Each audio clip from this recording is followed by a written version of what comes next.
ilgari esinglardami, garbushka nonlarga mana shunaqa qilib chesnovlarni surardik-ku. Chesnovlarni surasiz. Ozgina mana lozijon achchiqqina nimtatil bo'ladi-da.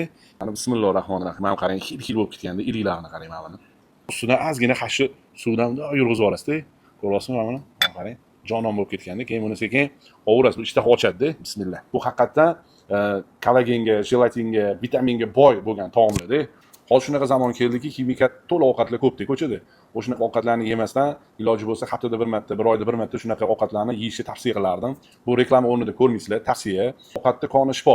Mana shu arteroz, astroxondroz, mushaklarni hammasiga tabiiy shifo bo'ladi. Setlari bo'ladi. Mana shu lozijon, chisno, zelen, garmdorlar bularni aralashtirib, tabiga qarab kelib maza qilib yesanglar, buni mana shu ayniqsa salqin sovuq kunlarda shunaqa odamni dilini yayratib yuboradi. Endi buni ozarbayjoncha, armiyanskiy xash deyshadi. Biz endi taomni u qattiq nimaligini aniq qilmaymiz. Biz uni mazasini, tabiiy go'zalligini olamiz-da. Mana shu Afrus to'yxonadan o'tganda chap qo'lda O'zbegim degan restoranda joyda Ahmadjon aka degan povur bilan biz birga ishlaganmiz-da Bekosiyoda. Shular 14-15 yil oldin shuni yo'lga qo'yib berganlar. O'sha paytdan bor-da. Shuning uchun Xudo xolasa biz azaldan qilamiz, shu ovqatlarni kelib bitta yeb ko'rib baho bersanglar, hammanglarga rahmat, Bekosiyoga marhamat.